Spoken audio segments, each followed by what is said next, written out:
Preethi Mataji, are you ready? Yes, just a second. Yeah.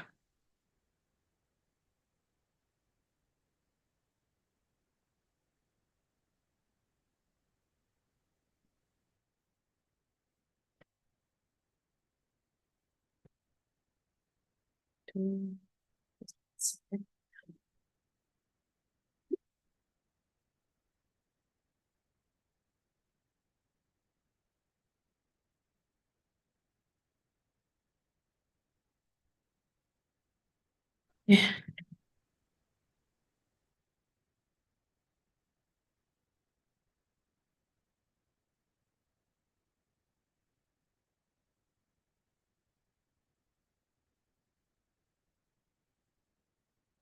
Hare Krishna. Thank you all so much for joining us today.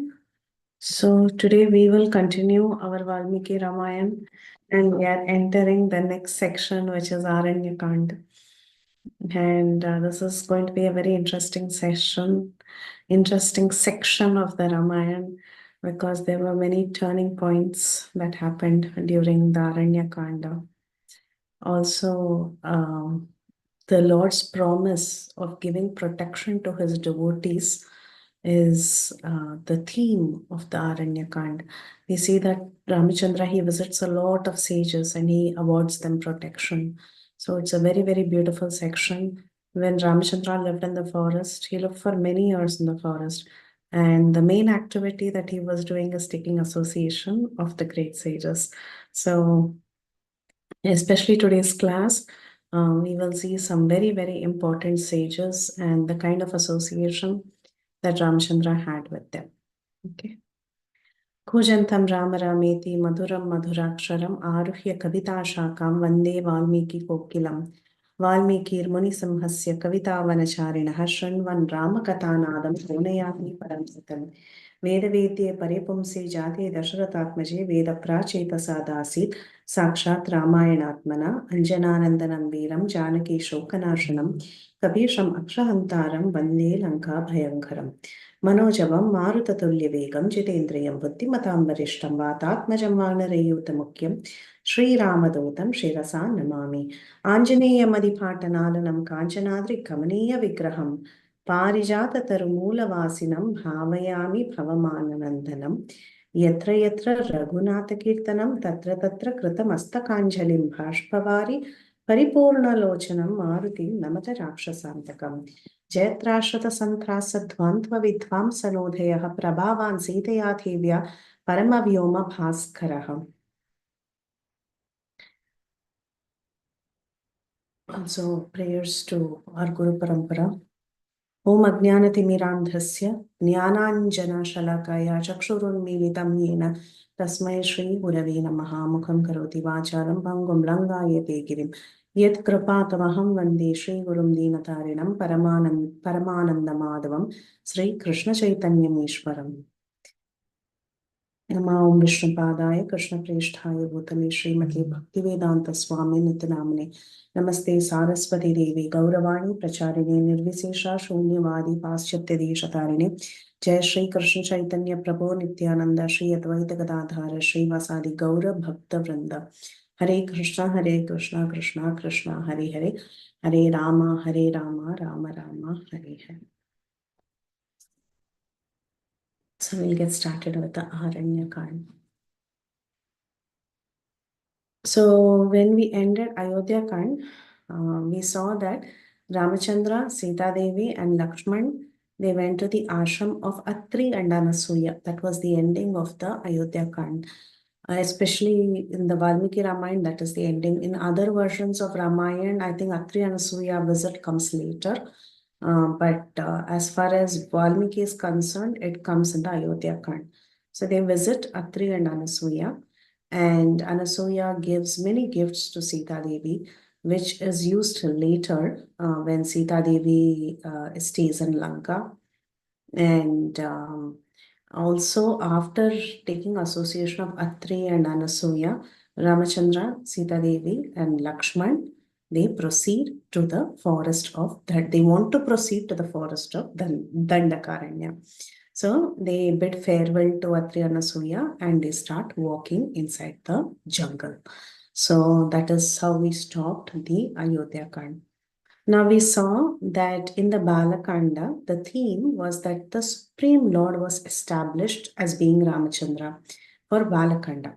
Then we saw for Ayodhya Kand, also we saw that the Supreme Lord is the repository of all good qualities and he was exhibiting those qualities in Ayodhya Kand.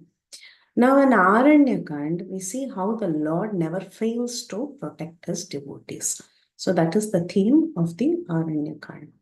So Rama, Lakshmana, and Sita Devi, they entered the famous Dandakaranya forest. Not famous, actually notorious Dandakaranya forest. And there, Ramachandra, Lakshman, and Sita, they saw many cluster of hermitages. Now, the hermitages were looking very beautiful. All these different ashrams of great sages, they were looking very beautiful and they were frequently visited by different deers, birds, animals, even the apsaras, vidyadharas, all of them. So it was a very pretty forest actually. Many lakes and hermitages and mountains. It was looking very beautiful. So there were many sages who were dressed mostly in deer skin and tree bark, who were living on fruits and tubers, who were residing in all those little huts or those little hermitages. And as Ramachandra was nearing all these hermitages, he unstrung his bow. Meaning, when a Kshatriya is ready to fight, what does the Kshatriya do? He strings his bow and he keeps all the arrows ready. But then, when a Kshatriya is visiting great sages, great personalities, as a mark of respect, they unstring the bow. Uh, this indicates that they are not going there in a spirit of fighting. Rather, they are going there to be submissive and take the association of those sages. Just like even now in many temples in India, when men enter, they are asked to take off their vastra, that is the top cloth, as a mark of respect because a dasa or a servant is not adorned very gorgeously in front of the Lord. So, as a mark of respect, the top cloth and the turban or the head cloth is we generally take it out. Like if you see a very respectable person, you take off the cap, right? Even when we go to the temple, we immediately show a mark of respect by ensuring that we are properly dressed and we don't have shoes and we don't have anything, caps or things like that over our head. So, like that, Ramachandra, when he was nearing, he was a Kshatriya, he was only clad in bark and deer skin and things like that. So, but when he went to the ashram of the sages, he unstrung his bow. And while they were going like that towards the ashram, Ramachandra appeared like the moon. He is Ramachandra, right? So, meaning he is Lord Rama, who is as cooling as the moon. Though he was born in the Sun dynasty, sun is generally scorching hot. But then this Rama is actually like Chandra, though he was born in the Surya Vamsha. And because he was so cool, what was he doing? What does the moon do? The moon not only avoids coolness in the night, but it also has a beautiful shine that dissipates a little bit darkness.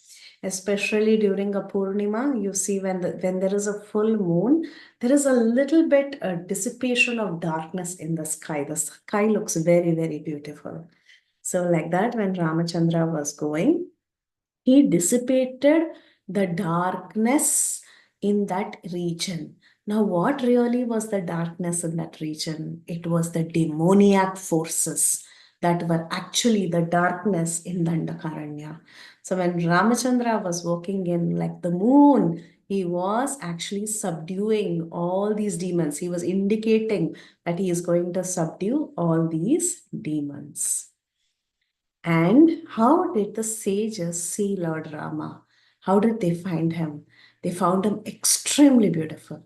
So, this is a very beautiful verse that talks about how the sages beheld the beauty of Rama. रूपसंहननं लक्ष्मीं सौकुमार्यं सुवेशतां ददृशुर्विस्मिताकार Ramasya Vanavasina. So the Vanavasina, the people who were living in the forest, predominantly the sages, they saw this very, very beautiful, well-built body of the Lord. He showed great opulence, Lakshmi, he was filled with opulence. He was Saukumarya. Saukumarya means a sort of a gracefulness, gentleness. So Saukumarya, and he was wearing a very fine attire. So even though he was just wearing tree bark, it was looking so neat on the Supreme Lord. So his face was beautiful, his build was beautiful, his gait, his walk was graceful, and he exhibited opulence as he was walking in very beautiful attire. So here he says it says in the commentary, South Komaria is delicacy, like being very delicate, not delicacy, delicate, like that of a blooming flower. So he was very, very young, just like how a lotus blooms and it looks very youthful, like that. Ramachandra was looking very youthful. Now, when it talks about fine attire, the commentators say that actually when Kaikeyi, she gave some tree bark and other things for Rama to wear, at that time it was very fine material. Because obviously she's a queen and she's giving it in the palace. So whatever is given in the king's palace is generally of high quality. So even the tree bark was also looking very, very beautiful. But the tree bark was not looking beautiful just because Kaikeyi presented it, or it was given to a king who had to become a forest trekker. Rather, just because the Lord was wearing it, the beauty of that tree bark got enhanced. So we say Lord Krishna or Lord Rama is because of his beauty, the ornaments get beautified, right? So like that, because of his beauty, of the Supreme Lord's beauty, even the ornaments or the clothing, he didn't have ornaments, but he just had tree bark. So even the tree bark was looking exquisitely beautiful. And these people, when they were seeing Ramachandra walk like that, without a wink on their eyes, they were continuously staring and drinking the beauty of the Lord. We hear later that these sages of Naimisharanya who were drinking the beauty of the Lord so much, they desired to become the consort of the Lord. And later, that desire was awarded to them when Lord Krishna appeared. So they later became gopis, Rishachari gopis, and they were able to participate in the Rasa Leela with the Lord. Okay, so now the sages, they offered their hospitality, they offered Argyam, Padyam, Achimniyam, all that, and they offered fruits, flowers, tubers, and so on, so that Ramachandra, Sita Devi, and Lakshmana could honor them. And then there was a very important event that happened. All the sages, they began to perform Sharanagati to the Lord. Now, the sages performing Sharanagati to the Lord in the Aranya happens in regular intervals. Okay, so this is the first incident when the sages, the sages in Dandakaranya, as they entered, the onlooking sages, when they drunk the beauty of the Lord, they went and they spoke to the Lord and they performed surrender to the Lord. And this is actually a very famous verse. They go and they tell the Lord, Te vayam bhavata rakshya bhavat vishayavasinaha nagarasto vanasto va tvam no raja janeshwara. It's a famous verse that is quoted when they talk about Sharanagati of the sages. So what did the sages go and tell Lord Ramachandra? They said, you alone have to protect us because we are subjects in your kingdom. How are they confidently telling that he is the ruler of the kingdom? Because he's in the forest, right? He's on exile. How are they calling him the ruler? They say, Nagarasthova Janasthova Twamno Raja Janeshwara. Whether it is the Nagara, whether it is the city, or it is the forest, wherever you are, you automatically become the king. And we seek protection only unto you because you are a king who is coming from one place to the other, avoiding protection. So we cannot go and seek protection from somebody who's far away, who's sitting on the throne. Rather, we can seek protection only under you because you are so compassionate that being the king, the role of a king, you are coming even to the forest to award us protection. And they say, we are like the fetus in the womb. We are helpless. We don't know anything. We are completely dependent on you. So, this is the mood of the sages. And the sages perform surrender unto the Lord and they ask the Lord to protect them. Okay, actually, the commentators they also say that the Lord is like a moving kalpa vriksha. So, what is the difference between a kalpa vriksha and the Lord? You all know what a kalpa vriksha is, right? So, you go and you stand in front of the kalpa vriksha and you give an order. Okay, kalpa vriksha, I want paneer butter masala. Kalpa vriksha will give you paneer butter masala. You say, okay, I want a 5 bedroom house. Kalpaka vriksha will give you that. But then there is one deficiency in the Kalpavriksha. What is the deficiency? It cannot, you have to go to the Kalpavriksha. The Kalpavriksha will not come to you. So sitting in your house, you cannot command it to come here, right? But you have to go there and then ask for paneer butter masala or you have to ask for bisi bele bath or whatever you like. But the Lord is so compassionate that he is a Jangama Kalpavriksha. That means he moves. He moves and he comes and he gives his association to us and he tells, what do you want? I will award you whatever you require. So that's how the sages were envisioning the Lord. So the sages surrender unto the Lord. Then, on receiving hospitality from all these sages, Ramachandra spent some time with them and then finally he bid farewell to them also and he decided to move further into the forest. Okay. That was the next day. He stayed with them for 1 day and he moved further. Then, as they were moving suddenly into the deep forest, suddenly they saw a very, very loud voice of a Rakshasa. Rakshasas are generally man eaters. So, there is a difference between Rakshasa and Asura or Daitya. Uh-huh. These are Rakshasas. Rakshasa generally eat people.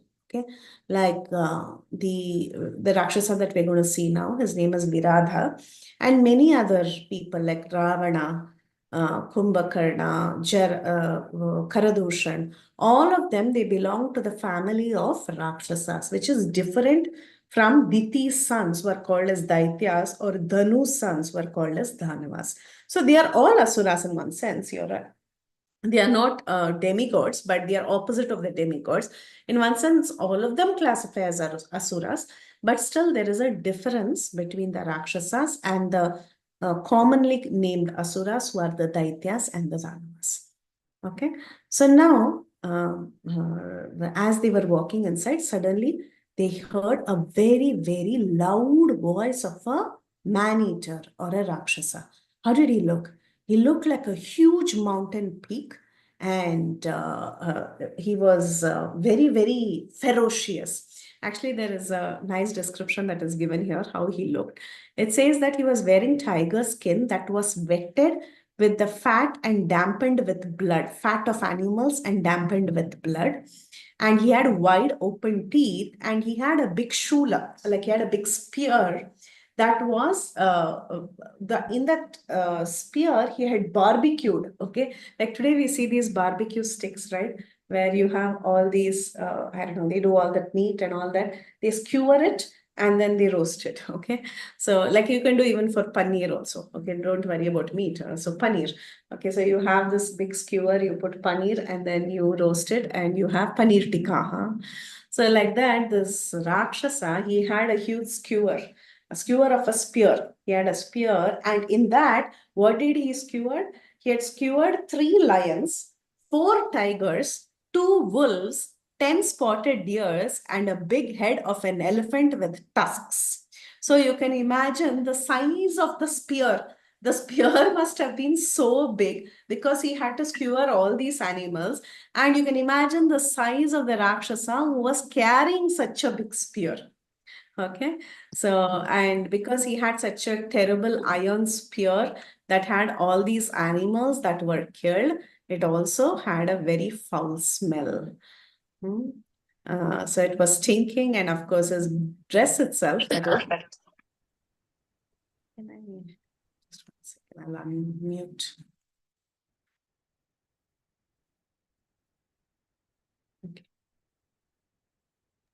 I Yeah, did it, Mataji. I'll take care.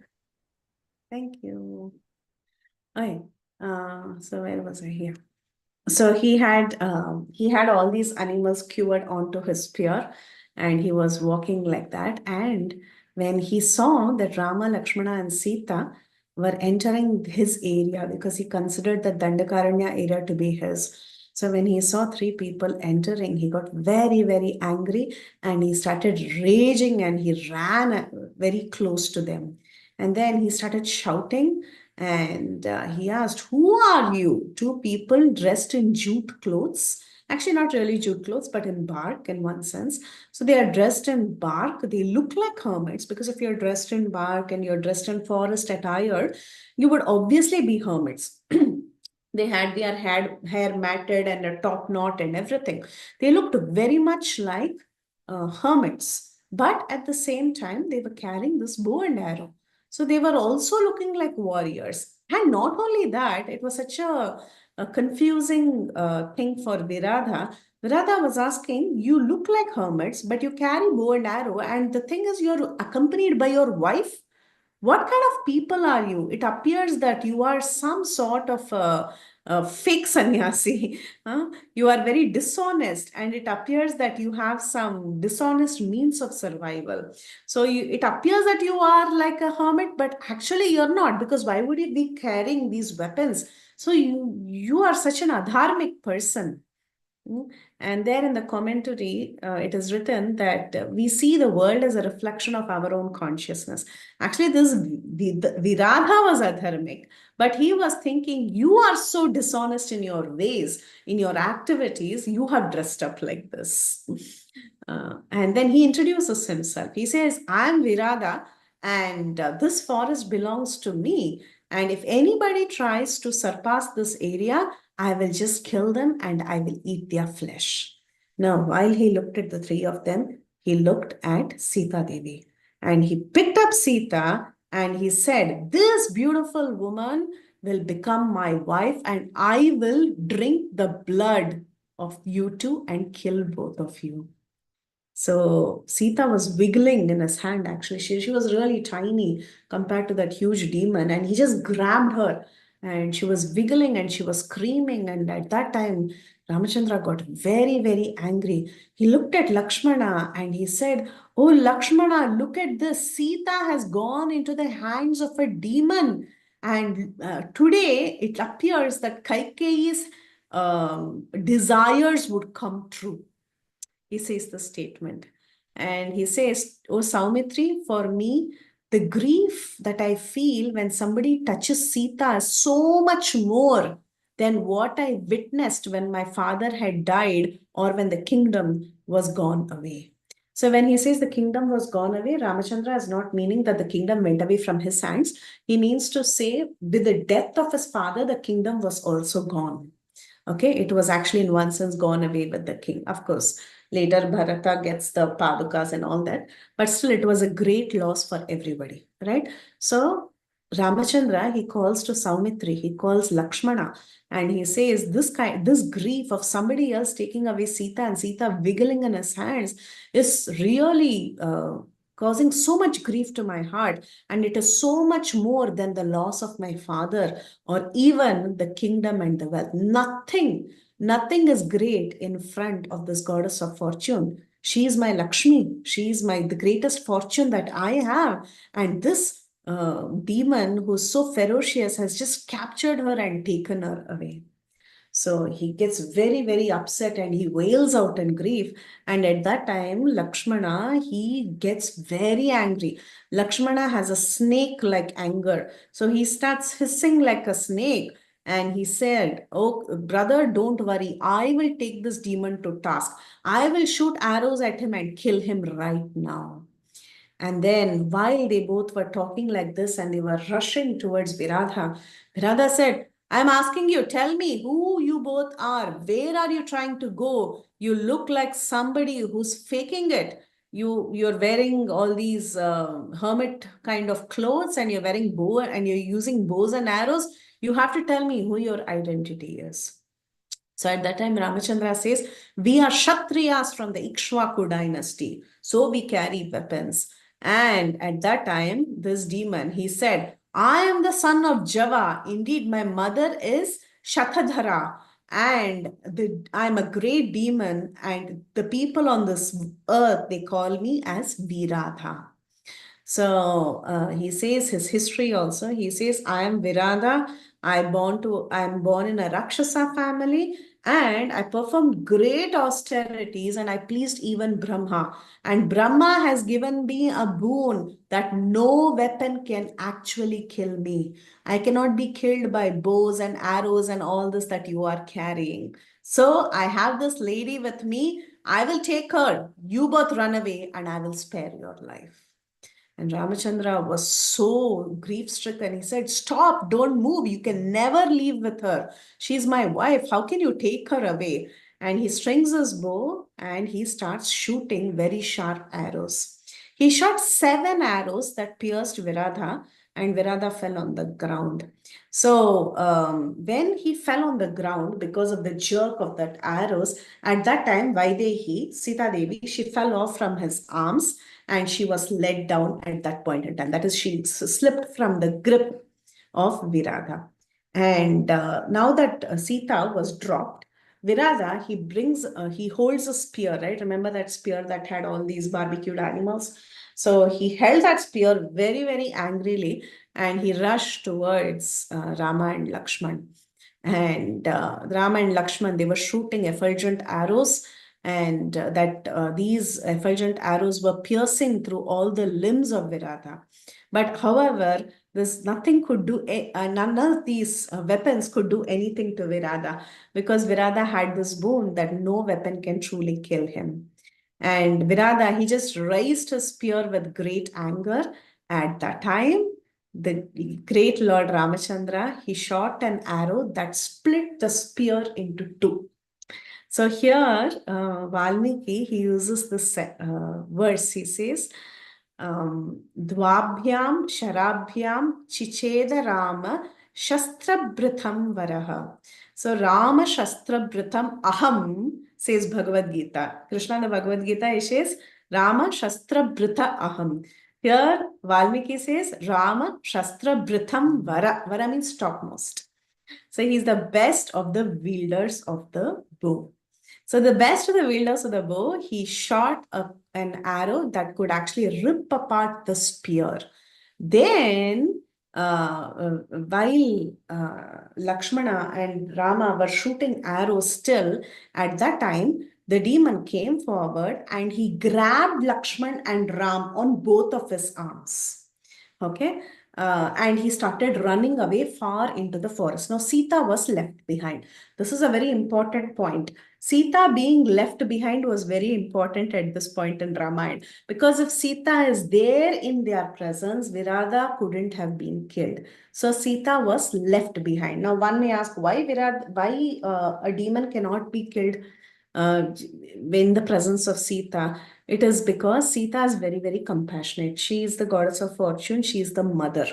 When she is there, Ramachandra cannot kill any demon. You see, throughout the Ramayana, in the presence of Sita, nobody is punished, nobody is killed. Even if somebody is punished also, they are forgiven. Okay.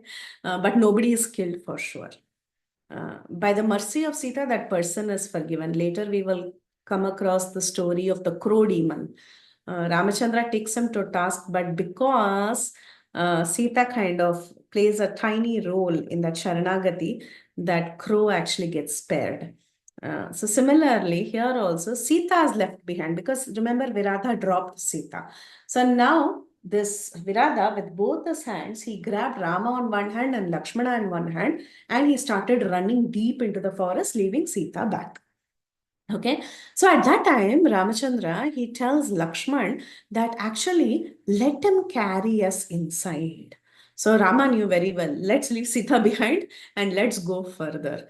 And both of them, both Rama and Lakshman, they were looking like two little babies, because Virada had such a big frame, right? He was so big. So both Rama and Lakshman were looking like two little babies, and they were going deep into the forest while Sita was crying out in a high-pitched voice. She was calling out Rama, Lakshmana, she was calling their names, and Virada was running away. And Ramachandra, he indicated to Lakshman saying, Lakshman, start chopping off his arms. So Lakshman on one side started chopping off the left arm, while Ramachandra on the right side, he started chopping off the right arm of the demon. So they were very successful in chopping off the arms, and the demon was mutilated, meaning his arms were all cut off. And because the arms were cut off, both of them they fell down with the arms. And this demon, he was looking like a huge cloud, and he fainted because of the pain, and he fell on the ground without arms. Now they started pounding him on his chest, okay, because they didn't know actually how to kill him, because he had this bone. I mean, he already mentioned, right? He has a bone that no weapon can kill him. So now his arms were gone, but still his life was still there. So they started beating him with their fists and hands and feet, and they were hurling him again and again, and they were pounding him just like you wash clothes, right? You start pounding. So like that, they were pounding him in various ways, but still the demon could not be killed. And then Rama tells Lakshman, it appears that this demon cannot be killed easily by any sort of method. So the only method left for us is that we have to bury him. So bury him alive. Okay. So he tells Lakshman, start digging a deep pit and we'll throw him into the pit and we will bury him alive. So at that time, while Lakshman was asked to dig a pit and Lakshman began to watch over Viradha, Lord Ramachandra placed his lotus feet on the neck of Viradha to put him down. Okay, so you can imagine this is actually one of a very old painting that was also a stamp, I believe, in the past. If you see this painting, you see this is actually a bad depiction of the beauty of Ram and Lakshman because they look like really forest dwellers. Ramchandra is so much more graceful than all of this. But anyway, but the idea is that Ramachandra was holding his feet, he was pressing his feet down on the throat of Viradha so that Viradha could be stationed there while Lakshman was actually digging the pit. And when the lotus feet of Lord Ramachandra was placed there near the chest and the neck of Virada, at that time Virada suddenly became humble and he began to speak very nice words to Rama. Why? Because the touch of the lotus feet invoked the memory, the long lost memory of Virada. At this point in time, he realized who this person is by the touch of his lotus feet. He said, oh, my dear sir, now I know who you are. You must be Rama, who's the son of Kausalya. And I can understand this is Lakshmana, and that lady was actually Sita. By a curse, it so happened that I had to take this demon body, but my true identity is that I am a celestial who's a Gandharva, and my name is Tumburu. So, Tumburu, you all must be aware of who Tumburu is. Tumburu and Narada, they are the very famous pair. They're always together. But this Tumburu, he was a Gandharva. He was accompanied by Narada for singing songs about the Lord. But it so happened that he was once cursed by Brahma, Tumburu. He happened to be cursed by Brahma when his attraction was fixed on the dancer Ramba. So instead of focusing on bhakti or instead of focusing on singing properly for the pleasure of the Lord in front of Brahma, instead Tumburu's focus was on the dancer Ramba. So because of that, he was cursed to take the body of a demon. But however, the relief for the curse was also mentioned. And Kubera, sorry, not Brahma. This curse was given by Kuber, not by Brahma. But Kubera, he tells that when Dasharath's son Ramachandra comes and kills you in a fight and buries you alive, at that time you will get your demigod body and you will go back to the higher planetary system. So now Tumburu, his memory was revived and he could understand seeing that Lakshmana was digging the pit and Ramachandra's touch of his feet, everything he could understand that actually this is none other than Lord Ramachandra, who's the son of Dasharath, who has come here, and now I will be relieved from this curse and I will go to the heavenly realm. So he immediately tells Lord Ramachandra, by your grace, actually, I am going to be released from this horrible curse and I want to go back to my position as Tumburu. And he says, when he's about to die, because now Ramachandra was still focused on getting the pit dug and throw this demon into the pit. Though, for him to be released from the curse, first he has to give up the body, right? So Ramachandra was still giving instructions to Lakshman to continue to dig the pit so that the demon can be thrown. Not only that, at this point in time, these are demons, right? So sometimes demons are very devious. You don't know what they're saying is true or false. But still, Ramachandra indicated Lakshmana to continue to dig. And at that time, this demon Viradha, he said, 1.5 yojanas from here, there is the ashram of a great sage by the name Sharabhanga. And I want you to please go and meet Sharabhanga because Sharabhanga has been waiting to get your darshan. Also, Sharabhanga will do something very, very good for you. He will tell you where you must proceed and where you must live for the rest of the time of your exile. And this is actually a very beautiful point because the commentators, they say that even at this point in time, when Viradha was about to be buried alive by Ram and Lakshman, even at that time, he realized that I'm going to give up my body, but I should do something that is pleasing to the Lord. I should do some devotional service. So he cannot do anything with his hands or legs because his hands were all severed and Lord Rama was pressing down his neck. So it was very difficult to do some physical service. Rather, he decided to do Vakkainkariam. That means he was by speech, by giving some information, he was trying to serve the Lord. So then finally, Lakshman, he finished digging the pit, and Ram and Lakshman, they pushed the demon into the pit while he was still, he had a very terrible voice while he was still shouting in pain. He was put into the pit. And since Virada had mentioned that he cannot be killed by any weapons and so on, they buried him. At the same time, Ramachandra never failed to do the final rites for the demon because demons generally they were never burned, they were always buried even in those times. So now here is a demon and the final rites for the demon was that he should be buried. And Ramachandra, he even created a proper like a concealing chamber kind of a thing, like a final rites ceremony. He performed that also for the demon. So the whole idea of Sita being away is that Ramachandra can never kill anybody in the presence of Sita. So it was a good thing that Sita was away. And finally, Sita comes to their presence after this whole thing is over. So actually, there are some other comments about the episode of Viratha. Now, the comments, as far as the Vaishnava Acharyas are concerned, ends here. They don't talk too much about the identity of Virada, why he could touch Sita, and so on. Now, a question may be raised, could he really touch Sita or no? So as far as the commentators go, that is the Vaishnava commentators have written, they just say the simple answer that the Sita has a transcendental body. So demons cannot even see the spiritual body or touch the spiritual body of Sita. But the body of the Sita that was taken by Virada is only like a replacement. Okay, it is not like the real transcendental body of Sita. Real transcendental form of Sita can never be touched. Just like we had the concept of Maya Sita when Ravana had taken away Sita. Now, there are other commentaries also following the story in the Skanda Purana.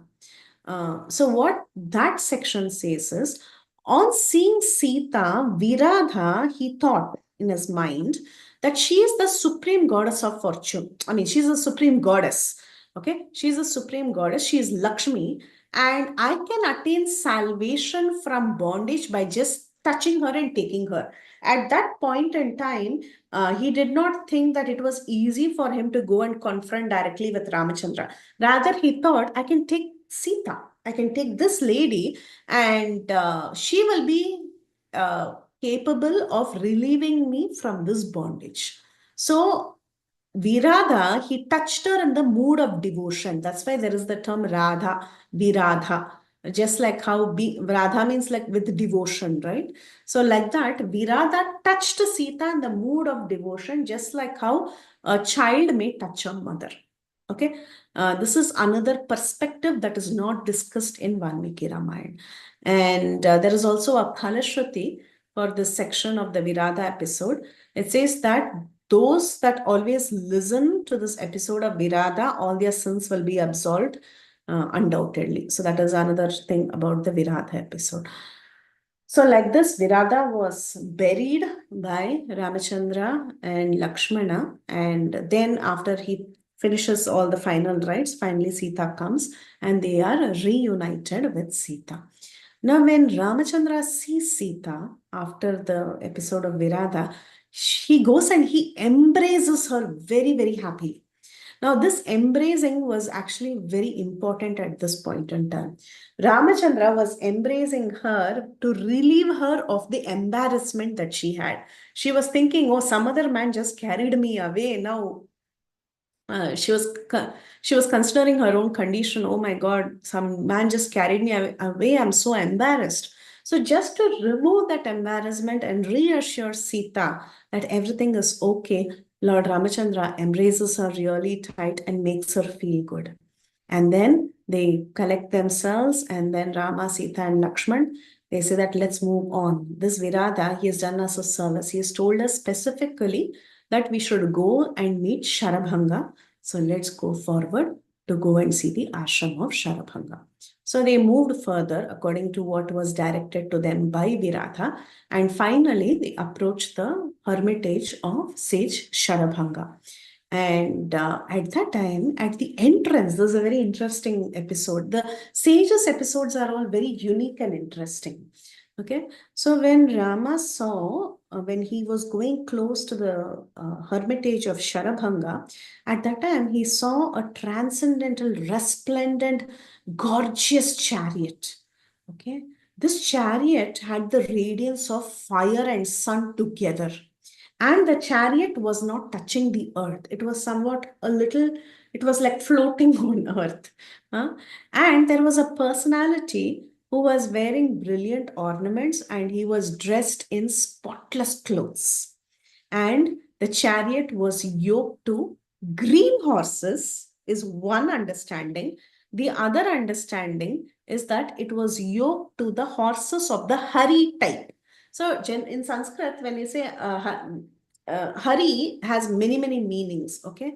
Hari here specifically, Hari type of horses. There are different kinds of horses. The variety of Hari horses are the ones that have a shiny coat and they have golden hair. So such horses are called as Hari variety of horses. Okay. But another meaning that can be understood is that they were green in color. So like that, there are two different meanings. And the minute Ramachandra saw the chariot that was not touching the earth, the personality was so resplendent, wearing these gorgeous clothes, and also looking at the Hari variety of horses, he could understand who this person was. Not only that, there was an umbrella on top held over his head, and there were women fanning him on either side. And he also witnessed Gandharvas, Apsaras, Siddhas, Vidyadharas, all of them in the firmament, that is in the sky, offering prayers to this personality. So he could understand this is none other than Indra. Indra was at the entrance of the ashram of Sharabhanga. And Indra was speaking to Sage Sarabhanga. So Ramachandra was witnessing all this, and Rama called Lakshman and he said, Lakshmana, did you see that personality? He's Indra. And Sharabhanga's talking to him. See those green colored horses or the Hari variety of horses? I'm sure that this chariot is actually that of Indra, and Indra has come to visit this sage. Okay, then Indra, he bid farewell to Sharabhanga and he's telling his people who are around him. So he tells, it appears that is Rama. And at this point in time, I don't want to go and interrupt him and go and meet him. I will meet him after the target, what he wants to do in this incarnation, he has come in this incarnation for one particular purpose. After that purpose is fulfilled, then I will go and talk to him and disturb him. So for now, respectfully, let's go away, because he also has other business to perform. So, like this, Indra also proceeds, and Ramchandra also proceeds towards Sharabanga ashram. So, actually, Ramchandra, he first tells, yeah. So the three of them, they go together and they go and they touch the feet of Sharabanga. They pay their obeisances, and Sharabanga invites them into the ashram. Rama, Sita, and Lakshman, they go inside the ashram. To this day, that ashram is there, and this is the picture of Sharabanga ashram. And they go inside and they are offered a great welcome.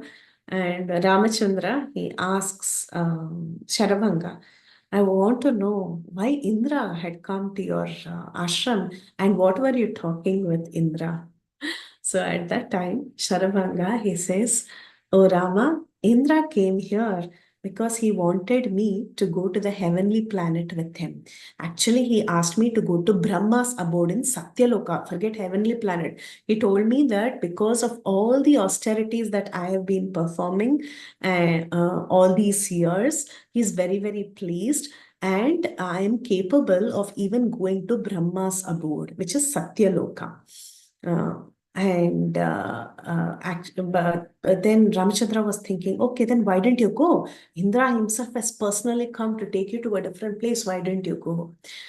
At that time, Sharabhanga said, knowing that you are nearby through my divine vision. So these sages, they knew the present, past, and future. So Sharabhanga was telling, understanding that you're very, very nearby and you're going to become my guest very soon, I didn't want to go to Brahma's abode. Actually, with his sixth sense or with his intuitive powers, Sharabanga could know that this personality, Ramachandra, is non-different from the Supreme Lord, and this Vishnu would be coming as his guest. So he wanted to receive Rama in his hermitage, and that was his first priority. He was not interested in going to Satyaloka at this point in time. Of course, he had gone through a lot of penance, and he was even capable of going to higher planetary systems. And even Indra came to personally take him to the location that he wanted to go. But then Sharabhanga is explaining here, I already knew you are nearby. For me, this is my priority. Seeing you and serving you is my priority. After all the austerity I have done, the Supreme Lord has come. Why will I go to Satyaloka, that is a temporary place, and live in this material world when the Supreme Lord, who is the master of the Tripada Vibhuti, who is the Lord of the Vaikunta, has come here? My priority is to meet the Lord of Vaikunta and not go somewhere to Satyaloka at this point in time. So Sharabhanga says, actually the goal and the means is you. That is our sadhana and sadhya, both is the Supreme Lord, right? The Supreme Lord, bhakti. We say bhakti is sadhana and sadhya, yes. So he says, my goal is achieved just by seeing you. The Supreme Lord, who is the master of Tripad Vibhuti, has come here. Why would I worry about the Lord of heavens or the Lord of Satyaloka at this point in time? And very beautifully, Sharabhanga, he offers all the fruits of his austerities at the lotus feet of Rama. This is actually very beautiful. He has obtained so many austerities. With the power of all that austerities, he can even go to Satyaloka and live there for many years and years and years. And at the end of the devastation of this universe, he can actually go to Vaikunta still. But still, Sharabhanga was telling, why do I want to wait, go to Satyaloka, live there for another till the end of the life of Brahma and then go to Vaikunta? You have come in person. This itself is Vaikunta. Right now, I offer all the fruits of my austerities at your lotus feet. This is what Krishna says in Bhagavad Gita, Buddhi Yoga. He says, do all the activities as a service to the Lord, offer the results to the Lord. So very nicely, Sharabhanga says, you please accept all my results, all the austerities that I have gathered with which I can go to all the three worlds. I offer it at your lotus feet. And Ramachandra smiles. He understands the purport of what Charabanga is trying to say, and he smilingly accepts it. He tells, but externally, what does he tell? Externally, he says, "Oh, thank you for giving the pious credit of achieving the three worlds. I can take all the three worlds by myself." He says. Ramachandra says, I can directly take the benefit of living in the three worlds by myself, but then I don't want the three worlds. What I need now is I want you to show me a place where I can dwell in this forest. So Ramachandra asks like that. And Charabanga, he says, he talks to him for a while, and then he says, you can go to the ashram of Sutikshana, that is there close by. And you have to follow this river Mandakini. And as you walk through the banks of river Mandakini, you can reach Sutikshana's ashram. And Sutikshana has also been waiting to see you. So please go to Sutikshana's ashram, and there you can stay very comfortably. And also, there are many nearby places from Sutikshana's ashram, and you can live there during your exile in Dandakaranya forest. Then Sharavanga, he was extremely happy that he had seen the Lord face to face, and the reason why he was waiting was also accomplished. The he refused going with Indra. At the same time, he wanted to stay back. Why did he want to stay back? Because he wanted to offer hospitality to the Lord, and that was also complete. Now that he had seen the Lord and he had offered everything that he had at the lotus feet of the Lord, then what is remaining for him? Nothing is remaining for him. So it was the time perfect to go back to the spiritual world.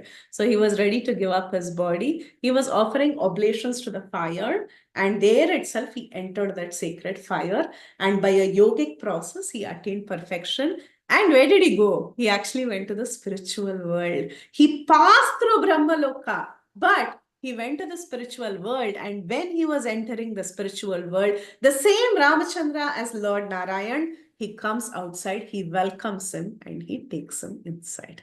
So, like that, Sharavanga, he attained perfection. And he went back to Godhead in the presence of Lord Ramachandra. So it was like 1 second he saw Rama in the earthly realm, and there in the spiritual world, again he saw the Lord. So like that, he goes back. Then, after sage Sharabhanga, he attained perfection. Some of the sages who were nearby, they came and they approached Rama. And Ramachandra met many, many, many more sages who were living in this forest of Dandakaranya. These some of the sages that he met were called as the Vaikhanasas. These Vaikhanasa sages, they are born out of the nails of the Lord. Nails, the tip of the nails of the Lord. From there, the Vaikhanasa sages are born. And then he also saw the Valakilyas. Valakilyas, you all must be knowing, right? Thumb-sized sages. They are kind of, oftentimes you read in Bhagavatam and in Ramayana also. In Mahabharata also you would read the Valakilyas. They are born actually from his hair, the Valakilyas. And then he's met many other sages who are of different classifications.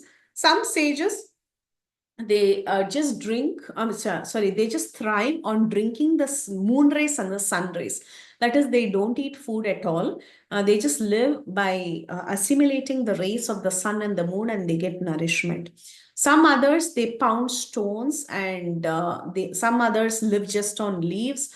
Others, they wash their body internally. There is a yogic process of running water through one's body and washing one's body. So that is a method of survival. So some sages live like that. And some, they do not eat grain. They only eat pounded grain. Some perform austerities by staying underwater with, filling their body neck deep with water. They just do austerities there. Some others, they do not use any bed and they just sleep on bare earth. Some do not use like that, different kinds of varieties of sages were there who are doing different kinds of austerities. Some drink only water as food. Some live always alone. Some meditate just flying in the air in the sky. Some just sleep on ground. And they were like that. There are many, many, many classifications that are written. So Lord Ramachandra, he took his time and he met all of these different sages and he heard from them for some time. Okay, so like that, he goes through all these ashrams and he meets these sages. And all these different sages, they all came near Rama and they spoke to him And again, you see that they actually tell that Ramachandra is their only protector. So they go and they tell Rama, you are the great personality who was born in the Ikshvaku dynasty. You are a Kshatriya. You have this entire earth under your control. Very similar to the first Sharanagati of the sages that we read, Nagarasthova, Vanasthova, Twamno Raja Janeshwara. So same thing, like that they tell everything is under your control. Just like how everything, the heavenly realms are under the control of Indra, whether you are in the forest or whether you are in the kingdom, ultimately you are our protector. So they say that if a king who religiously protects his subjects gets 1/4 of the merit of every individual sage's yajna and austerities, and the king is highly benefited, so also a king should treat all the subjects of his kingdom as his own sons and give protection to all the citizens, including the ones who live in the forest. So the sages tell, you are the protector of the sages. I want to tell you something. So all the sages, all these different groups of sages, they all come near Rama and they give a big petition to Lord Ram. They say, Ramchandra, you please come here and see the body of so many sages who have all died. All these sages were killed by ghostly demons who live in this forest. And not only here, you can even go near Pampa Sarovar. You can even go near Mandakini. And you can also see in the region of Chitrakoot. So many demons are occupying this area and they are killing innocent sages. We are not able to tolerate this injustice that has been done to sages. So we need your protection. There's another verse. This is the second verse of Sharanagati by the sages, the second set of sages. So they say, Tataha tvam sharanyartham cha sharanam samupasthita paripalaya naha rama vadyana nishacharai. Therefore, we present ourselves before you. You are our only protector. You are here for the sake of protecting us. We are being tormented by Rakshasas. So please safeguard us. So this is also the verse indicating the Sharanagati of the sages. So like this, the sages, when they told their problem and they surrendered unto Ramachandra, at that time, Ramachandra said something very, very interesting. He said, don't tell that you are surrendering unto me. Tell, I command you. You are sages. You have to give me a command. I am a Kshatriya. You have to give me an order. And I am here only to serve you. This is the real purpose. He states this openly. Okay. He states this in front of everyone. He breaks it. He tells, everybody is thinking that I came to the forest because Dasharath had exiled me. But the true purpose why I came to the forest is to fulfill my own personal purpose. What is my personal purpose? My first personal purpose is actually to come and meet you all and give you protection.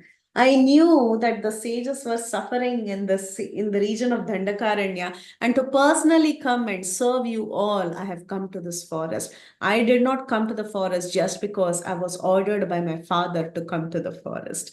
So Ramachandra, he declares, from time to time you will see this uh, theme in Lord Ram's life. Though he tries to act like as if he's an ordinary person, he's an ordinary human being, still the quality of him being the supreme actually comes out from time to time. Okay, so here he says, actually, my desire of coming to the forest was to eliminate all these demons and protect the sages. And that is the true reason why I am here. So I give you my promise, I will take care of all these demons. So he gives the promise to all the sages, and then Ramachandra, he proceeds to the ashram of Sutikshana. This is another very beautiful episode, just like Sharabhanga. Sutikshana is a very nice personality.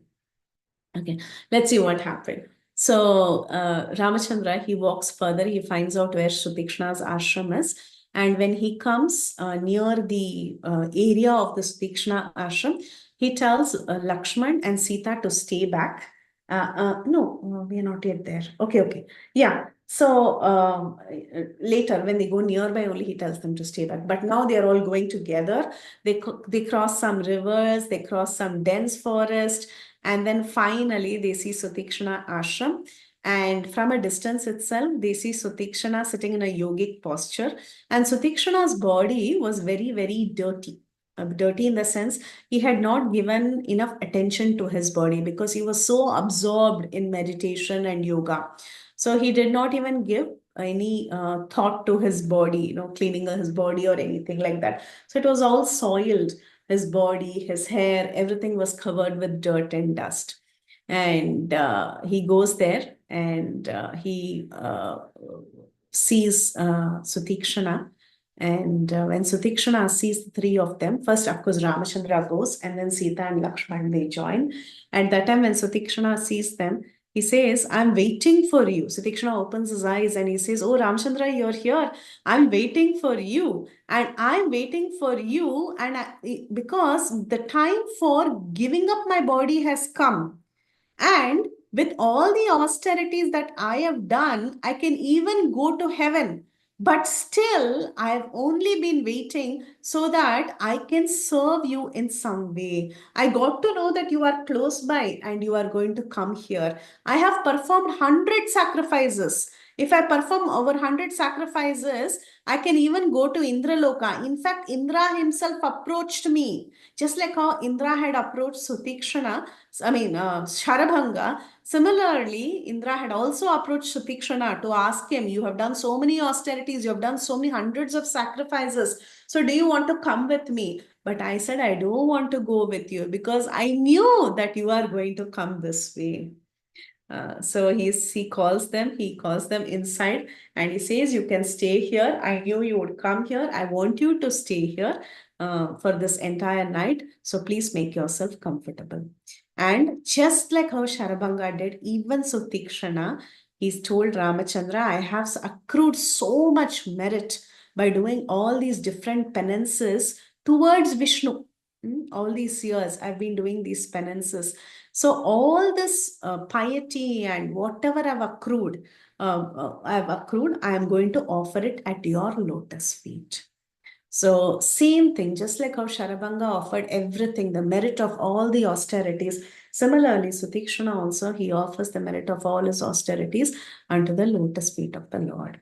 So we all know that whatever we accrue in this world, when we offer it at the feet of the lotus feet of the Lord, that means it has become perfect, right? So like this, Sutikshana's austerities also got perfected just by giving it at the lotus feet of the Lord.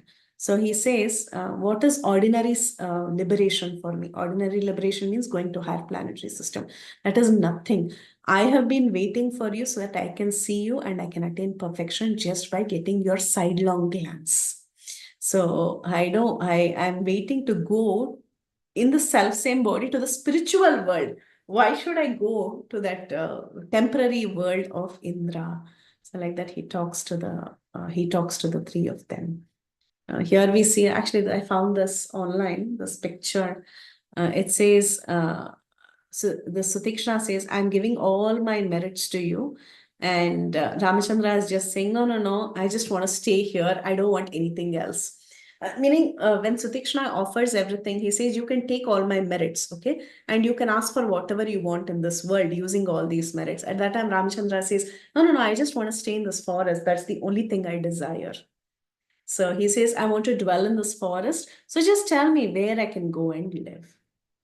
Then Sutikshna says, You can stay here. You can feel very, very happy here. And I've collected some fruits, roots, and tubers. Actually, he had everything ready. But, however, it was the sunset time. It was the Sandhya Kal. Okay. So, because it was the Sandhya Kal, Sutikshana at this point in time, he doesn't give the fruits, roots, tubers, etc. as soon as Ramachandra came. So, the tradition is when a guest comes, you immediately give them water to wash their hands and mouth. You offer them a glass of water. You offer them a seat and you give them something to eat. But Sutikshana, though he had collected everything and he had kept everything ready, Because it was Sandhya Kal, he did not give, this is something very importantly commented, so I'm just repeating the commentaries. So he did not give these fruits and roots to Ramachandra and Lakshmana and Sita. And because according to Dharma Shastras, we do not eat during Sandhya Kal. And that is the reason why even Sutikshna refrained from giving something in Sandhya Kal, though he was talking to them very nicely. He offered water and then he was talking to them, offer water to wash their hands and all that. And then he was talking to them very nicely. And he was telling, Sutikshna was telling, actually, this area is very good. You can stay here. And there is no problem other than some animals. From time to time, there are a lot of animals that come here. And at that time, Rama and Lakshman, both of them, they said, "Oh, we can eradicate all these animals if they are troubling you." But then Sutikshana says, "No, no, no, they are very innocent animals. I would not be happy if they are eradicated or they are killed." So Ramachandra says this, seeing the reaction of Sutikshana, Ramachandra himself says that, "Oh, I understand." First they say we'll eradicate all these animals. And then looking at the expression of Sutikshana, Ramachandra says, "No, no, no, we understand that by eradicating these animals, it will give you more pain in your heart. So we will not eradicate these animals if they are innocent animals." So like that, the dusk in set in, and the Ramachandra decided that it was time to go and do his Gayatri. So he goes and he worships the twilight or the dusk time. And so Tikshna also does his Gayatri and everything. And then after the nightfall, after the night completely set in, then Sutikshna, he offers all the fruits, roots, tubers so that they can honor it now that the sun has completely set. Okay. Now Ramachandra, after this entire episode, staying with Sutikshana for one night in that ashram, the next day he decided that he wanted to move further. So he goes and he asks permission from Sutikshana if he could actually move further. He goes, he touches his feet, takes his blessing. And Sutikshana tells Ram, yes, you can go further. There is a lot to explore in this forest. You can go and cherish the beauty of this forest. And you can always come back, he says. Go stay in different places for a while and then come back. This ashram is always open for you. So after a few days, when you feel like, you come back here, and this place is also very habitable. So you can come back here. And Sutikshna, when they entered Sutikshna's ashram, they had left their bows and arrows. So they walk out of the ashram, and Sita helps Rama and Lakshman to take their bows and arrows. This is important. Why? Because we're going to see some advice from Sita in a minute. So Sita very carefully hands over the bows and arrows to Ram and Lakshman, and then they start walking along with their weapons. They start walking further into the forest. So while they are walking further into the forest, at that time, Sita begins to speak. She speaks something interesting at this time. So Sita says, "Oh, my dear Lord, generally there are three bad qualities that are triggered by the mode of passion." What are the three bad? Why is she talking all this? First of all, the way she begins the conversation is like, why is she telling this? Why is she telling this? Everyone will be thinking. Okay. So she begins to talk to her husband. She says, "My lord, there are three bad qualities that are triggered by the mode of passion. You know what those three qualities are? One is speaking false. Okay. Not speaking the truth. Second is hankering for another person's wife. And the third thing is to hate or torture someone without any prior enmity." Three problems that one can have because of passion. What are the three she's telling? She's telling first thing is to simply speak false all the time. To just say false, for many reasons, whatever the reason may be, but just unnecessarily is not speaking the truth. Second, hankering for another woman or another man, depending on the gender. And third is to hate or to torture someone without any prior enmity, without any reason, without any enmity that was already there. Then Ramchandra is thinking, why is she telling me this now? And Sita Devi says, see, the tendency of speaking lies is absent in you. You never speak lies. You are Dharmatma, you are Satyavrata, you always speak the truth all the time. Okay, Ramchandra is known for that. that is absent in you. And what to talk about hankering for other women? That is impossible. That can never happen to you. Okay, you don't even think, you don't even look at another woman, or the thought of another woman doesn't come into your mind. But then the third tendency of torturing others or hurting others, killing other lives without prior enmity could be a chance. Mhm. Uh, she is actually telling him, see, you intend to protect, to safeguard the sages, because all the sages, they came and they surrendered unto Lord Ramachandra. And Ramachandra said, oh, I have come here only for your sake. I will definitely award you protection. I will take care of the demons. So he has given all these promises, right? So now Sita Devi, she says that intending to safeguard the sages, what did you do? You said that you will eliminate all the demons in a fight. You will definitely come across demons and you will eliminate all of them. You will kill all of them. But do you have any prior enmity with the demons? You don't have any enmity with the sages. Just because you want to safeguard the sages, why do you have to go and kill the demons? You taking this bow and arrow and entering the forest will not do us any good. So let's leave these bow and arrow. Just go. You can give protection to the sages, no problem. But don't unnecessarily go and kill so many Rakshasas who don't have any hostility with us in the prior. That is, in the past, they don't have any hostility with us. So why should you carry this bow and arrow? It's better you cast it off right here. Just leave the bow and arrow here and let's go into the forest without this. You can give protection to the sages, but don't harm anyone who has not harmed you in the past. This is Sita's advice. And she continues to say, she says, in the past, I've heard a story. I want to tell you that story. Once upon a time, there was a very pious man and he was performing great austerities in the forest.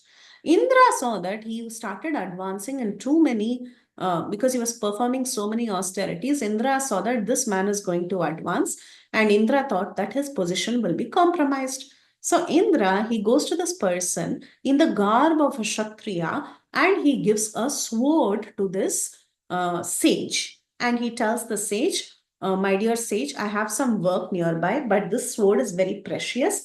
I can't take the sword with me. So you please keep it in your custody. I will go finish the work and come back. So just keep the sword in your custody for some days and I will come and pick it up.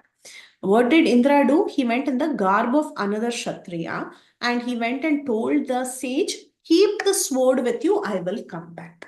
What did the sage do? The sage, he got the sword and he was constantly thinking, somebody has given their property to me and they've asked me to take care of it.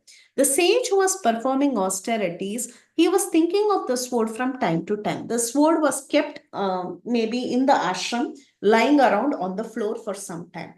Then later he thought, what if somebody just takes it away when I'm doing my tapasya? So he took the sword and he put it on his lap and he continued to perform austerities. Still, the sword was on his mind. So he thought, it is not enough if it is in my lap, it will not be protected properly. So let me hold it and perform tapasya. So he started holding the sword and he was performing tapasya. Then the sword was always on his thoughts. He got consumed thinking about that sword and he thought, let me wield it once and see if it is working properly.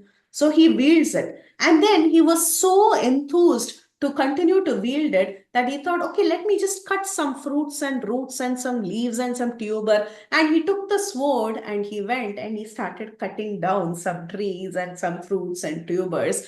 And eventually, his thoughts were completely consumed by the thought of that sword, and he almost started using it as a weapon in various ways. And because of this, that sage, he actually ended up going to hell. So this was a plan of Indra. Indra thought, I just have to give him a sword. That's all. I don't have to do anything else. I don't have to send Ramba, Urvashi, nobody. I just give him a sword and the sword will take care of everything, because that is the nature of the human mind. Okay. So now Sita says, Raghava, she always called Ramachandra Raghava. So she says, Raghava, Constant association with the weapon is like constant association with fire. Fire will burn you down when you associate with it. Similarly, you are unnecessarily wielding a weapon. You will not keep quiet. You will want to wield the weapon and then you will kill innocent people. Even if they are Rakshasas, they don't have any prior enmity with you. You will end up killing them. You can do all this when you take up the role of a Kshatriya, when you go to the kingdom. When you are sitting on the throne as the king of the Ikshvaku, the king of the Ikshvaku dynasty, as the king of Ayodhya, that time you can wield a weapon very freely. But now we are going to the forest. There is no need for you to wield the weapon. Let us also be like the sages. Let us also have a peaceful life in the forest. She says this, and then she says, I'm speaking all this because I'm a dutiful, righteous wife. What is the job of a wife? Saha dharmachari tava. That means you have to give the right advice to your husband at the right time and you should teach him dharma. That is the duty of the wife, right? So she says, I speak all this because I'm a dutiful religious wife. Now you and your brother think about this advice carefully and see what you want to do. Okay. When Ramachandra heard this, Ramachandra smiled and he was thinking, my wife Sita is speaking out of intense affection for me. Okay. He felt Sita was so concerned about him. Oh, what will happen? Will my husband do something wrong? Will he just wield a weapon and go and kill somebody innocently? The nature of a wife. So he smiles and he tells her, first he appreciates her. He says, my dear Sita, you have spoken very nicely. You have spoken beneficial words that is suiting your disposition. Your nature is like that. You're speaking very nice words and you have been very well brought up. You have been taught good qualities by Janak. Janak has taught you all these nice values, and whatever you said is very nice. However, Sita, the sages of Dandakaranya, they have come, they have approached me on their own, and they have requested something from me. Technically, I should have been the one who goes to them and ask them, what is your problem? Tell me, I will resolve it. Rather, I allowed them to come and beg unto me. We have a problem, solve our problem. These sages, they are just living on fruits and roots, and they are scared by these demons. These demons are notorious. They are continuously destroying this, not only the sacrifice of these sages, but did you see the sages showed so many people have been killed by these demons. So these carnivorous demons, the demons who come and eat the flesh of these sages, they can come anytime. They don't have time, place, circumstance, nothing. They can come anytime and they can destroy these innocent sages who are performing these austerities. And in fact, you can tell me why the sages can't take care of themselves. They are great sages, right? They can just pronounce a curse and these demons will, their existence will be nullified. But then that is not the point. The minute they start pronouncing curses, then what happens? All the merit that they have acquired with all the austerities, it immediately diminishes. So a person who's doing a yajna or a sage who's performing an austerity cannot do cursing or they cannot fight with demons. So we as Kshatriyas, it is our duty to give protection to these sages. So he said, I have given my word. I have given my word. They came and they surrendered unto me. Sharanagati is done. And Ramachandra, one thing that he will never compromise on is if someone goes and tells, I am yours, Sakrideva Prapannaya Tavasmi Chaiti Yachate. So if somebody goes and tells, I am yours, he will give protection immediately. I should have gone and told the sages, I will protect you. Rather, they came and they fell at my feet and they asked for protection. So how can I not protect them? That dharma is much more important to me than anything else. And this is a very important verse. As much as Sakradeva Prapannaya is important, this verse is also considered equally important in the Valmiki Ramayana. And it goes like this. Apiyaham jivitam jahyam tvam vasite sa lakshmanam natu pratiknyam samshrutya brahmanebhyo visheshata. So he says, I can even give up my life. I can even let go of Lakshmana, or I can even give you up. He's telling Sita. But I will not give up a promise that I have made to the Brahmanas. I will never go back on the word that I have given to a devotee, to a Brahmana, okay, to a Vaishnava. Same thing Krishna says in Bhagavad Gita also, Name Bhaktya Pranashati, right? Says, my devotee never perishes. I will never give up on my devotee. I can give up on anybody, but I will never give up on my devotee. So it is still a custom when in the Sri Vaishnava tradition, when they go and do Sharanagati, that is, they go and they get initiated per se. This is the Guru repeats the word of Lord Ramachandra. Now that you have surrendered unto the Lord will give you protection because he has promised that he will give protection. And then they chant this verse. They say, he has said this, so keep it in mind that he will never leave you. Anyway, so Ramachandra says, for that reason, O Sita, even if I am if I am unasked, safeguarding the sages is my priority. That is the reason why I have come to this forest, and I will never give up on that work of taking care of them. And he appreciates her. He says, see your your concern, your good-heartedness, all these words, they are all very, very nice. I'm very happy hearing all that. And that suits your nature. But I understand you are also Sahadharma Charitava. You also follow in the footsteps of Dharma. But remember, these people are greater than my own self. So like this, he convinces Sita and he continues to wield his weapons and he proceeds further into the woods. Now, there is another thing by our acharyas. They have another note for us to remember. She's Sita, right? Yes, she's speaking out of affection for her husband. All that is nice. But then when somebody has surrendered, we have always seen the role of Sita as being the first one to award protection more than Rama. Right? In her presence, even Ram cannot even kill demons. Okay. So she's the one who is the first one to stand and give protection. Then why did Sita react like this? When she knows in front of her eyes, the sages have surrendered and they have told these demons are troubling us, you have to give us protection, you're a Kshatriya, you are only our protector. All this is over. Sita has witnessed everything. So she already knows that this is the right thing Ramchandra should be doing.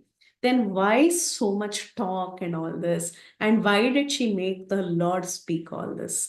The answer given is that was all that was external. She trying to speak to the Lord, saying that, out of affection, saying that, oh, maybe you should not go and harm anyone. All that was all external. The true intention why Sita actually spoke all this is because she wanted to check the steadfastness of Ramachandra. She wanted to check if Ram is really going to uphold this promise that he's going to give protection to the sages. So just like they say, when you put a staff, there is a stick, you just you stick it into the soil. Sometimes to check if it is steady or not, you will shake the stick and see if it is standing properly or not, just to ensure that it's gone nicely inside the soil. Like that, Sita was actually checking on her husband if he remembers the vow that he has given to the sages, and if her husband would take proper action. Okay, so now they continue to move into the forest. We'll go to the section quickly. We have 5 minutes. I want to finish this section.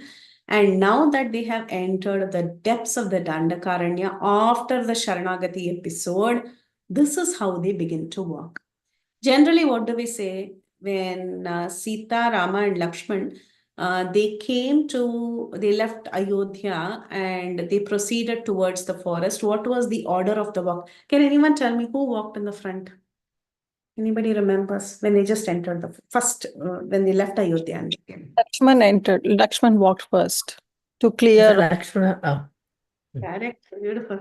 So Lakshman entered first. He said, I will clear the path. And then Sita was in the center and Ramachandra was behind, right? Now the role switches. Ramachandra walks in the front. Okay. From here on, because now that Sharanagati is done, he goes in the front because he wants to protect the sages. He has given his word now, right? So now he goes in the front. He says, Lakshmana, you come at the back. No, it's my turn. Okay, I'm going to go and protect the sages. So he goes in the front, Sita is in the center, and Lakshmana is at the back.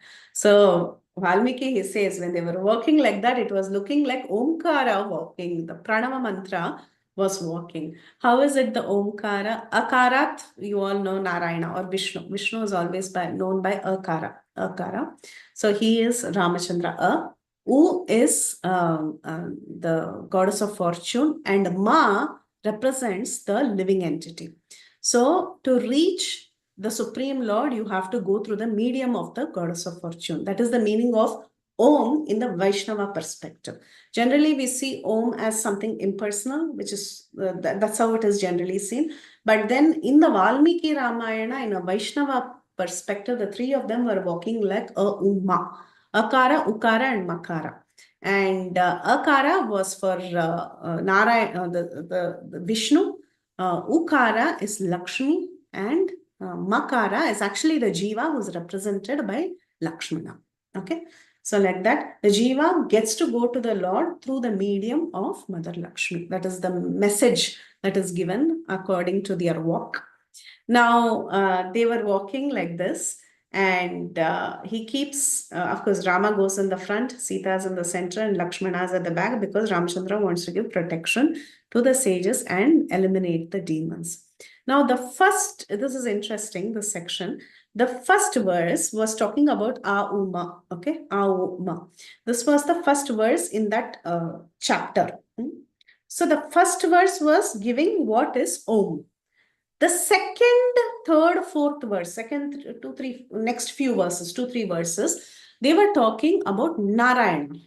What is the meaning of Narayana? Narayana means one who maintains the living entities is also Narayana. Narayana is one who sleeps in the waters, Nara waters, he's Narayana. But also Narayana is one who is maintaining all the living entities. So the next few verses are describing what they were seeing. What did they see? While they were proceeding, they were seeing diverse mountains, terraces, forests, they were seeing rivers, birds, animals, sages. Like that, they were seeing so many different things. And all of these different things are the creation of the Lord. So the Lord was giving protection by his sight as he was walking. So we finished Om, that was the first verse. The second, third, fourth, and some 2, 3 verses, the description of what they were seeing is given. That is termed by the word Narayana. And then you have another word, which is Namaha. Namo Narayana. This is a mantra, right? This is all derived from Ramayana. Okay? So, Namo Narayana. There you have Pranava first, then Narayana and Namaha. So Namaha is indicated by the verses, I think it's the 6th verse onwards, that talks about the story of a sage called as Mandakarni. Okay, so to get into that story, let's see what happened. So first, the three of them were walking. Let's come back to the beginning of the chapter. The three of them were walking in this particular order, and they were seeing so many different beautiful things. They were seeing mountains, rivers, everything is created by them, right? Everything is created by them, and they are awarding protection to everything as Narayana. So they are seeing these mountains, rivers, living entities, birds, animals, sages. They're seeing everything and they are walking. And suddenly they started hearing some enchanting melodies from within the water. But nobody was visible. They were not able to understand where this enchanting music was coming from. There, Ramachandra, he saw a particular sage by the name Dharmabhrita, and he goes and he asks this Dharmabhrita about that beautiful music that is coming. Okay, so at that time, this Dharmabhrata, he begins to tell him the story of the sage Mandakarni, who is within the waters. What is his story? Why is it Namaha? Why does it indicate the Namaha Shabda? That we will understand now. Okay, so there is he tells this Dharmabhrata, he tells the story of Mandakarni. He says, the music that you are hearing is coming from the sage Mandakarni and his many wives. They are living within the waters. So he begins to tell their story. He says, O Rama, once upon a time, there was a sage by the name Mandakarni, and he was performing, not once upon a time, even now, at that time, the sage was still there. So he says, he at once upon a time he was performing austerities. He still continues to exist. He was performing austerities, and he performed austerities for 10,000 years, staying within this water, and he was just drinking air, dissolved oxygen in the water, and he was just meditating. And at that time, all the demigods, they got very, very worried looking at the austerities he was performing. So along with the fire god in the front, they were all discussing, we are not sure of his intentions. Maybe he wants to become one of the demigods. So let us go and disturb his heart. So, like anybody else, these demigods, they send some five important apsaras. Five important apsaras, and the five important apsaras, they came there and they disturbed the sage, and eventually the five apsaras, they became the wife of that particular sage. So now Mandakarni, who had performed austerities for more than 10,000 years, the demigods did not understand why he was exactly performing austerities, suspecting that he was performing austerities to attain one of their positions. They sent these five different apsaras. And these five different apsaras, they danced and they nicely, enchanted him, and they all became his wives. So the musical sounds that we are hearing outside the lake is emerging because this Mandakarni is very busy entertaining them with musical instruments, and these ladies are dancing with their tingling ornaments. So, and they are also singing. So they are singing, they are playing musical instruments, and they are dancing. So because of that, all these beautiful melodies you're able to hear outside the water as we are walking. Now, why is it Namaha? So there's a message here. There's a message. What happened? It's such a tragedy, right? The life of Mandakarni. Just like Shaubari. It was sad, Shaubari. But then Shaubari later, of course, you all know the story of Shaubari. He saw two fish, and then he decided to marry the 50 daughters of King Mandata. And then he was consumed in that life for so many years. And then finally one day he thought, oh, what did I do? Right? Like that, this Mandakarani's life was a big mess. This just shows how the path of karma is very dangerous. You might be performing austerities to attain something, but this is very dangerous. Once you start performing great austerities in a karma yoga, I mean, for the sake of attaining something, not nishkama, but sakama, for attaining something, that path will become very dangerous because nobody would want you to actually achieve that. So these demigods are definitely going to send you a lot of distractions. But rather, what should you be doing? You should be like the sages whose example we discussed before this, like Sutikshna and Sharabanga. What did Sutikshna and Sharabanga do? They offered all the merits at the lotus feet of the Lord. Namaha. Nothing belongs to me. Everything is yours. That should be the mood. That's why from the I think fifth or sixth verse onwards, or fourth verse, I'm not sure. It talks about Namaha. The first verse talks about Om. Second, third verse talks about what they were seeing. And then the rest of the verses, they talk about the story of this sage by the name Mandakarni, who ended up having enjoyment, but at the same time, he was completely diverted from the goal of life. Okay, so this story was told to Ramachandra while he was hearing that music by Dharmabrata, another sage who was performing austerities. Then Rama, he stayed in that area. He went further and he stayed in different ashrams of different sages for some time. With one sage, he stayed for 1 year, some others for 4 months, then some other sages for 5 months, 6 months, and so on.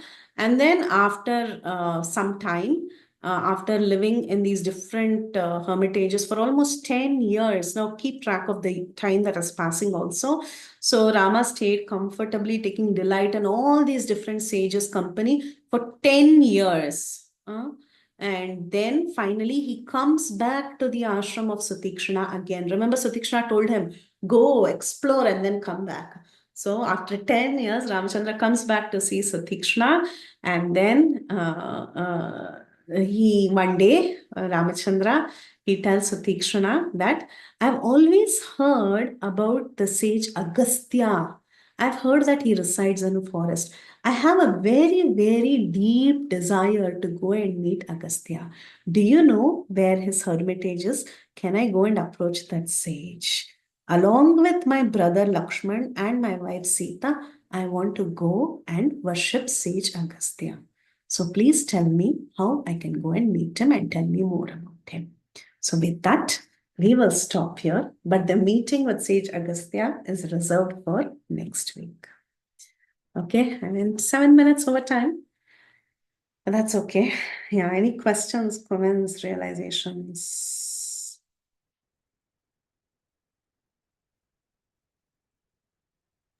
Hare Krishna Mataji. Wow. Again, wonderful class. Wonderful, wonderful. I was just thinking a couple of things. One, I was in the beginning when you spoke about the hat, taking off the hat. Even here in Western culture, they take off the Yes. hat before they enter into a home, and of course into a church also, specifically. They also tip the hat when they see The other thing yes.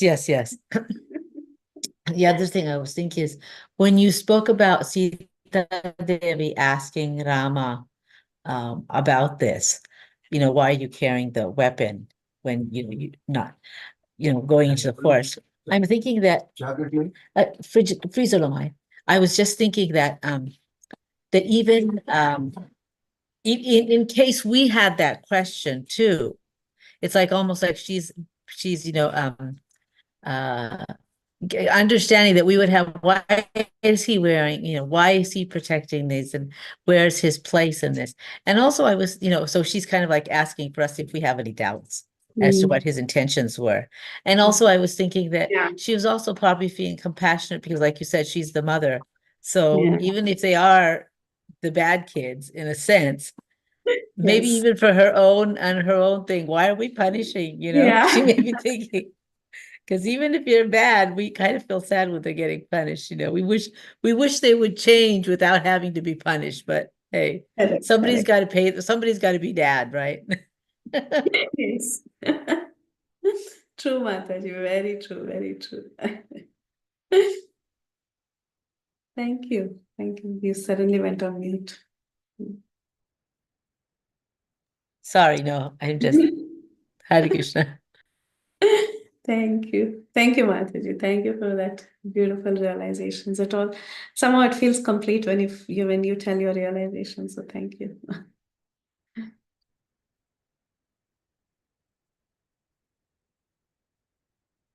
Anyone else?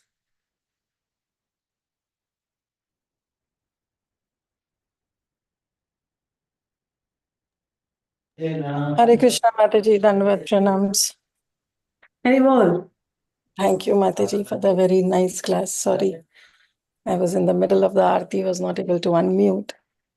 Mataji, I didn't understand the last part that you said, Om Narayana Namaha. So it's clear, Narayana is clear. How come Namaha is correlated to that Rishi, though he didn't follow what is No, he didn't follow, but it is the message given us that it was a sad. We should not do that, right?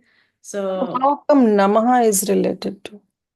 Like Namaha means to pay obeisances or to follow. yeah, nothing is mine; it's yours. That is Namaha. Like that. That is the principle. That should be the principle. Rather, he was not following the principle. Okay. Now this Aranya Kand and only this chapter deals with this Om Narayan Nama, or? No, that's all. Just this chapter, there are just some footnotes by Govindaraja. That's all. Oh, okay. This realizations. That's all for that set of verses. That's all. Mhm. Not the entire thing. Yeah. Mhm. Thank you, Mataji. Thank you. Very beautiful. Like I really like the class and the way you narrated all the pastime with all the sages. Very blissful, Mataji. Very nice. Thank you. Thank And you. as Rachna Mataji is also saying, nice Sharanagatis. You got it. Thank you. Dear devotees, is anyone else has any question, comments, realizations? Prahladananda Prabhu, please go ahead. Dhanna Pranam Mataji. I had a little doubt about Virada touching Mother Sita. Sita is Lakshmi ji, and how come some like Ravan also touched Mother Sita, but this was Chaya Sita. Same principle. So is this Mother Sita original or Chaya in case of Virada? So when we say, okay, so this is how it is explained. It's like a replica. He doesn't touch the spiritual aspect of Sita, meaning what he's touching. That's why the commentary says what to talk about touching. He cannot even see the spiritual form of Sita. To touch the spiritual form of Sita, you could only touch a replica of her. That's what. Okay. That is one thing. Second thing is that idea that was borrowed from Skanda Puran, and also it's apparently is there in a Ramayana called Ascharya Ramayana, where the mood was very different. It was more of a devotee, a son touching a mother and taking that's where the explanation comes that if I touch her, I can get rid of this bondage, and I can get delivered, and he just takes her like a child, like, not in a very different mood, not in the mood of abducting her. So there are different commentaries, but the Vaishnav commentary, the only thing given is it was a replica form, because you can never touch the spiritual form. Yeah, the spiritual form is beyond all material layers, like Rachna Mataji. Because Mother Sita also told Sri Hanumanji also. Yeah, I will not come with you. Yeah, how can I sit on another man? Can I touch like that? That's right. Anyway, thank you very much. Very well. Okay. Devangi Mataji. Hare Krishna Mataji. Thank you for the beautiful class. I just was wondering about this, the not offering food at the Sandhya time. Is We there don't- something because practiced? it's one of the rules. Like when you honor food, you're not supposed to eat food during Sandhya Kal, because just like they say during eclipse, you don't eat, right? Right. You can't digest. That's all. It's as simple as that. Oh, so during sunset, one should not eat. Sunset or sunrise, yes. Sunrise. Try to do it at least 5 minutes or 10 minutes before or after. That way. I mean, not that I have practiced it perfectly. I am not qualified to say this, but this is what is told. I'm repeating, I'm trying. That's all. I've many times, especially because I'm also an early dinner person. Unfortunately, many times at sunset time. But yeah, it's hard. It's hard to follow. But this is one of the Shastric rules, that it's better not to eat at that time, just like how there are rules during the time of eclipse. Simply, it directly correlates to your health. You can't digest the food properly. That's the idea. Thank you, Mataji. Hare Krishna. Hare Krishna. Okay. So we'll end here. Vancha kalpatarubhyascha kripa sindhubhyevacha padita Krishna Baby. Namo Namah. Hare Anand Krishna Baby. Prabhupada ki jai. Valmiki Ramayana ki jai. Thank you, Mataji. Krishna. Thank you, Thank you. Mataji. Hare Hare Krishna. Krishna. Dear devotees, I'm ending. Hare Krishna. Thank you.